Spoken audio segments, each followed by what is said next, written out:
నమస్తే, welcome to 99 TV. Gujarat రాష్ట్రంలో భారీ ఉగ్రకుట్ర. దీన్ని మొత్తానికి పోలీసులు భగ్నం చేశారు. యాంటీ టెర్రరిస్ట్ స్క్వాడ్ పోలీసులు ముగ్గురిని అరెస్ట్ చేశారు. ఆ ముగ్గురులో ఒకతను హైదరాబాద్ వాసి, హైలీ ఎడ్యుకేటెడ్.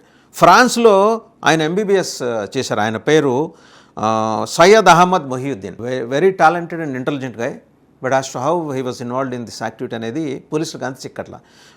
వాళ్ళు వెళ్ళి దిగ్భ్రాంతి, ఇన్ఫ్యాక్ట్ పోలీసులు దిగ్భ్రాంతికి గురయ్యారు. కారణం ఏంటంటే, ఇంత హైలీ ఎడ్యుకేటెడ్, రేషనల్గా ఉండాల్సిన వ్యక్తి ఇంత ఫండమెంటలిస్ట్గా ఎందుకు ఆలోచన చేస్తున్నాడు, అతను ప్రేరేపించిన కారణాలు ఏంటని. హైదరాబాద్లో ఆయన ఇంట్లో సోదాలు చేస్తే దొరికింది ఏంటంటే, పెద్ద ఎత్తున ఆయుధాలు, మందుగుండి సామాగ్రి స్వాధీనం చేసుకున్నట్ట. 2 గ్లాక్ పిస్టల్స్, ఒక బెరెట్టా పిస్టల్, ఇవి కాక ఇవి అత్యాధునిక ఆయుధాలు. ఇన్ఫ్యాక్ట్ ఉన్నోటిల్లో మొత్తం 30 లైవ్ క్యాట్రిడ్జెస్ని, అంటే గోళీల్ని కూడా స్వాధీనం చేసుకున్నారు. ఈ ఆయుధాల నిల్వ గుజరాత్లో ఎంత పెద్ద విధ్వంసం సృష్టించడానికి ప్లాన్ చేశారో స్పష్టంగా తెలియజేస్తుంది అనే మాట అయితే పోలీసులు అంటున్నారు. అసలు హైదరాబాద్, ఈ ప్రపంచంలో ఎక్కడ ఏ ఉగ్రవాద కుట్ర జరిగినా దానికి హైదరాబాద్ లింక్ వచ్చి కావటం ఏంటో అర్థం కావట్లా. పోనీ ఇతను సాదాసీదా ఏదో అత్యంత పేదరికపు నేపథ్యం నుంచి వచ్చినది కాదు. హైలీ ఎడ్యుకేటెడ్, ఒక డాక్టరు, తెలుసు ఆయనకి సమాజం ఏంటి తెలుసు, సమాజంలో బాధలు ఏంటో తెలుసు. ఆయన్ని ఎందుకు ఎవరు ఇన్ఫ్లుయెన్స్ చేశారు, ఎలా ఇన్ఫ్లుయెన్స్ చేశారనేది. ఈయన ఎవరితోటి కాంటాక్ట్లో ఉన్నాడంటే ఐఎస్కేపీ అనే సంస్థతోటి కాంటాక్ట్లో ఉన్నట్ట. ఇది ఇప్పుడు గుజరాత్ పోలీసులు కానీ, ఏపీ కానీ, ఆ మాటకు వస్తే అక్కడ యాంటీ టెర్రరిస్ట్ స్క్వాడ్ పోలీసు కానీ, ఆ మాటకు వస్తే ఎన్ఐఏ కానీ, వాళ్ళని కలవరబెడుతున్నది ఏంటంటే ఐఎస్కేపీ. ఇంతవరకు ఈ పాట మనం వెళ్ళా భారతదేశంలో. మనకి ఎంతసేపు ఇటు లష్కరే తోయిబా, జైషే మొహమ్మద్ ఇవి ఉన్నాయి, కానీ ఈ ఐఎస్కేపీ ఎందుకు కొత్తగా వచ్చిందండి. ఇస్లామిక్ స్టేట్ ఖురాసాన్ ప్రావిన్స్, ఇదేంటంటే South Asia and Central Asia రీజన్స్లో ఈ ఐఎస్కేపీ ప్రధానంగా ఖలీఫత్ స్థాపన కోసం పనిచేస్తూ ఉంటుంది. And they started recruiting people those have rich academic background, బాగా సౌండ్ అకాడమిక్ నాలెడ్జ్ ఉన్న వాళ్ళని పెట్టుకుంటున్నారు. వాళ్ళని పెట్టుకోవడం ద్వారా వాళ్ళ సిద్ధాంతాన్ని ప్రాపగేట్ చేయడానికి మంచి ఆరిటరీ స్కిల్స్ ఉన్న వాళ్ళని అండ్ సోషల్ ఇన్ఫ్లుయెన్సర్స్ని వాళ్ళు టార్గెట్ చేసి మరీ తీసుకుంటారు. బట్ భారతదేశంలో మొట్టమొదటిసారిగా ఇస్లామిక్ స్టేట్ ఖురాసాన్ ప్రావిన్స్కి సంబంధించి టార్గెట్గా దొరికింది ఇతనొక్కడే. ఇతనితో పాటు ఇద్దరిని అరెస్ట్ చేశారు. మరి వాళ్ళిద్దరికి దీంతో ఉన్న సంబంధాలు ఉన్నాయా, లేకపోతే వాళ్ళిద్దరిని ఇతను రిక్రూట్ చేసుకున్నాడా అనేది, సయ్యద్ అహ్మద్ మొహియుద్దీన్ రిక్రూట్ చేసుకున్నాడా అనేది ఇప్పుడు అందరూ కూడా వెతుకుతున్న అంశం అన్నమాట. ఈ కేసు తీవ్రత ఎందుకు పెంచుతోందంటే, ఒక అంతర్జాతీయ ఉగ్రవాద సంస్థతోటి ఒక హైదరాబాదీ లింక్. దీన్ని బట్టి గుజరాత్లో ప్లాన్ చేశారట. మరి ఆయన దగ్గర దొరికిన డంప్ చూస్తే మాత్రం చాలా హెవీ ఎక్స్ప్లోజివ్ డంప్ అనే ఒక అనుమానం ఉంది. నిర్ధారణ చేస్తారు, ఎలాగో ఇన్వెస్టిగేషన్ ఏజెన్సీస్ ఆ పనిలో ఉన్నాయి. గుజరాత్లో విధ్వంసం సృష్టించి దేశంలో భయం, అస్థిరతను కలిగించాలనేది వారి ముఖ్య ఉద్దేశం అనేది అనుమానిస్తున్నారట. ఒకసారి అసలు ఇస్లామిక్ స్టేట్ ఖురాసాన్ ప్రావిన్స్ అనే దాని గురించి కనుక వెళ్తే, ఇది ఒక రీజనల్ బ్రాంచ్. ఎవరికంటే Salafi jihadist group Islamic state ఉంది, ఐఎస్కి చెందిన సలాఫీ జిహాదిస్ట్ గ్రూప్కి ఇది ఒక రీజనల్ బ్రాంచ్. ఇది ఎక్కడెక్కడ యాక్టివ్గా ఉంది అంటే, సెంట్రల్ సౌత్ ఏషియాలో, మధ్య ఆసియా, దక్షిణాసియాలో, primarily Afghanistan, Pakistan, Tajikistan, Uzbekistan, ఈ 4 దేశాల్లో చాలా యాక్టివ్గా ఉంది. దాని శాఖల్ని భారతదేశం దాకా విస్తరించుకుంటూ వచ్చింది. ఐసిస్కే దీన్ని ఖురాసాన్ ప్రావిన్స్ అంటే ఐఎస్కేపీ ఆర్ ఐసిస్కే అంటారు దీన్ని.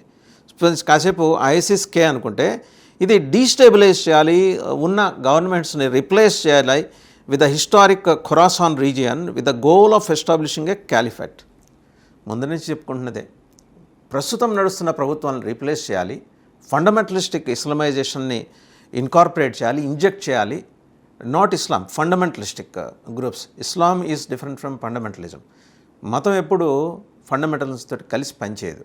బట్ ఏంటంటే, ఫండమెంటలిజానికి అది ఒక పారసైట్, ఛాందస్వాదం ఒక పారసైట్, దానికి ఒక మతం కావాలి. ఆ మతానికి లంగర్ వేసి లంగర్ తోటి ఆ మతం దగ్గరికి చేరి మతాన్ని మించి డామినేట్ చేసే వ్యవహారమే fundamentalism. It happens with several religions across the globe. అందులో వీళ్ళు చాలా గట్టిగా పనిచేస్తున్నారు. వీళ్ళు ఏం చేస్తారు, ఖురాసాన్ రీజియన్ క్యాలిఫేట్ ఎస్టాబ్లిష్ చేయడంతో పాటు స్ట్రిక్ట్ ఇంటర్ప్రిటేషన్ ఆఫ్ ఇస్లామిక్ షరియా చట్టాలను ఇంప్లిమెంట్ చేయాలి. కంటికి కన్ను, పంటికి పన్ను, అవసరమైతే అంటే నడి రోడ్లో చెప్పులతో కొట్టో, రాళ్లతో కొట్టో, గొలుసులతో కట్టేసో, చంపేయటం, ఉరేయటం, ఇలాంటివన్నీ ఉంటాయి. Which they plan to expand beyond the region. Leaders ఎవరు ఇప్పటివరకు చూస్తే 2015 నుంచి 2016 జూలై వరకు హఫీజ్ సయీద్ ఖాన్ అని ఆయన లీడర్. తర్వాత అబ్దుల్ హసీబ్ లొగార్ ఆయన 2016 నుంచి 2017 ఏప్రిల్ వరకు ఉన్నారు. తర్వాత అబ్దుల్ రెహమాన్ ఘాలెబ్ ఏప్రిల్ 2017 నుంచి జూలై 2017, కేవలం 3-4 నెలలు. తర్వాత అబూ సాద్ ఎర్హాబీ ఈయన జూలై 2017 నుంచి ఆగస్టు 2018, ఒక ఏడాది పనిచేశారు ఈయన. అండ్ అబూ ఒమర్ అల్ ఖొరాసానీ ఆగస్టు 2018 నుంచి ఏప్రిల్ 2019 వరకు ఈయన పనిచేశారు. అండ్ లాటర్ మౌలావి అస్లాం ఫరూఖీ ఈయన ఏప్రిల్ 2019 నుంచి ఏప్రిల్ 2020 వరకు పనిచేశారు. తర్వాత షహాబ్ అల్ ముహజిర్ ఈయన ఏప్రిల్ 20 నుంచి 2020 నుంచి ఇప్పటి వరకు, అంటే longest serving leader for this ISIS-K group లేదా ఇస్లామిక్ స్టేట్ ఖొరాసాన్ ప్రావిన్స్ అనుకోవచ్చు, ISKP. సో ఇప్పుడు ప్రస్తుతం ఏంటి, వీళ్ళ ఫౌండేషన్ వచ్చి 2015 జనవరి 26న వీళ్ళు దీన్ని స్థాపించారు. 10 ఏళ్ళు అయింది ISKP స్థాపించి. స్ప్లిట్ ఎవరితో స్ప్లిట్ అయ్యారంటే తహరీక్ ప్లస్ తాలిబాన్ పాకిస్తాన్ నుంచి వీళ్ళు స్ప్లిట్ అయ్యారు. హెడ్ క్వార్టర్స్ వచ్చి అచీన్ డిస్ట్రిక్ట్ ఆఫ్ఘనిస్తాన్లో ఉన్న అచీన్ డిస్ట్రిక్ట్. ప్రస్తుతం ఉన్న తాలిబాన్స్ కూడా వీళ్ళు థ్రెట్టే, ఇప్పుడున్న తాలిబాన్ ప్రభుత్వానికి కూడా వీళ్ళు థ్రెట్ పోస్ట్ చేస్తున్నారు. Ideology Islamic statism, part of Islamic State. వీళ్ళకి సబ్ గ్రూప్స్ ఎవరెవరు ఉన్నారని చూస్తే ఇస్లామిక్ మూవ్మెంట్ ఆఫ్ ఉజ్బెకిస్తాన్ ఒక సబ్ గ్రూప్ ఉంది. అండ్ జుందల్లాహ్ 2017లో మెర్జ్ అయింది వీళ్ళతోటి. And Islamic Renaissance Party of Tajikistan claimed by Tajik government deny చేసింది. తెహరీక్-ఏ ఖలీఫత్ పాకిస్తాన్లో ఉంది ఈ గ్రూప్. అండ్ జమాత్ ఉల్ అహ్రార్ ఆగస్టు 2014 నుంచి మార్చి 2015 వరకు వీళ్ళతో కలిసి పనిచేసింది. అండ్ నేషనల్ థొవీత్ జర్మాత్ 2016 నుంచి మే 2019 వరకు పనిచేసింది. అలాగే గన్సు హీ గ్రూప్ చైనాలో ఉంది, చైనాలో కూడా పాకారు వీళ్ళు. చైనా కమ్యూనిస్ట్ కంట్రీ, అక్కడ మతాన్ని ఎంకరేజ్ చేయరు, ఏ మతాల్ని, అక్కడికి కూడా పాకారు. తర్వాత లష్కర్-e-తోయిబా తోటి వీళ్ళ సబ్ గ్రూప్ అనమాట. అపోనెంట్స్ ఎవరు వీళ్ళకి కూడా అపోనెంట్స్ ఉన్నారు మళ్ళీ. తెహ్రీక్-i-తాలిబాన్ పాకిస్తాన్ ఇది వీళ్ళకి వ్యతిరేకంగా పనిచేస్తుందట. అలాగే తుర్కిస్తాన్ ఇస్లామిక్ పార్టీ వీళ్ళకి వ్యతిరేకం. నెక్స్ట్ అల్ ఖైదా కూడా వీళ్ళకి వ్యతిరేకం. సో 3 ప్రామినెంట్ గ్రూప్స్ వీళ్ళకి వ్యతిరేకంగా పనిచేయడంతో వీళ్ళు ఏంటంటే వీళ్ళ ఎక్స్పాన్షన్ వచ్చేప్పటికి సౌత్ ఏషియన్ రీజన్లో కొంత మందగించింది. But somehow they could able to find out a doctor from Hyderabad, Syed Mohiuddin గారిని ఆయన వాళ్ళ దాంట్లో చేసుకున్నారు. ఇది రెస్పాన్సిబుల్ ఫర్ న్యూమరస్ అటాక్స్. ఈ ISIS-K గ్రూప్ సామాన్యమైనది కాదు, చాలా దాడులు కూడా చేసింది. ఆఫ్ఘనిస్తాన్లో, పాకిస్తాన్లో ప్రిడామినెంట్లీ ఎగనెస్ట్ షియా ముస్లిమ్స్ మీద ఎక్కువ దాడులు చేసింది, పాలిటీషియన్స్, గవర్నమెంట్ ఎంప్లాయీస్. ఆగస్టు 2017లో ISIS-K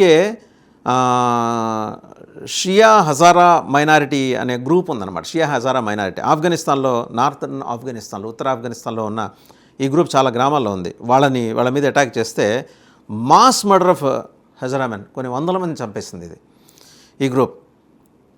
దాంట్లో పిల్లలు ఉన్నారు, మహిళలు ఉన్నారు, అలాగే యువకులు ఉన్నారు. Some of it's most notable attacks include 2021 Kabul airport attack కూడా వీళ్ళు బాధ్యులే ISIS-K. 13 మంది అమెరికన్ మిలిటరీ పర్సనల్ని చంపేశారు. 169 అఫ్ఘన్స్ని కాబూల్లో చంపేశారు.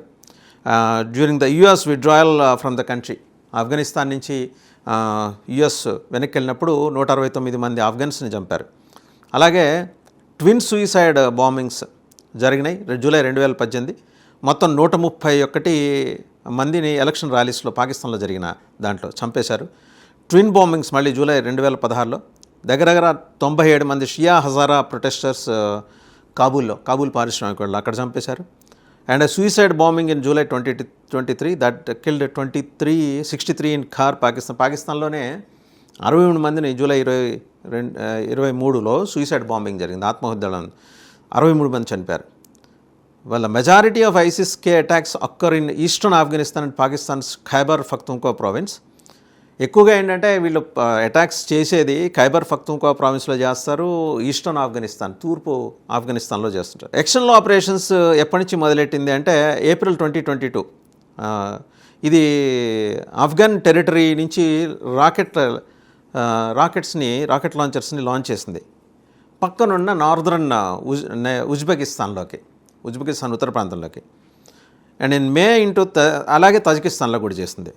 2024లో ఈ ఇద్దరు సూయిసైడ్ బాంబర్స్ ఎక్కడ అంటే ఇరాన్లో ఇరాన్లో ప్రొసెషన్ మౌనింగ్ ద యుఎస్. ఇరాన్లో యుఎస్ మృతులకు వాళ్ళకి సపోర్టింగ్గా సాలిడారిటీగా చేస్తున్న దాంట్లో 2 suicide bombings. Assassination of Quds force leader Qasem Soleimani killing 94. Quds లీడర్ని చంపారు, 94 మంది చంపారు. ఇలా చెప్పుకుంటూ పోతే ఐసిస్ చరిత్ర చాలానే ఉంది.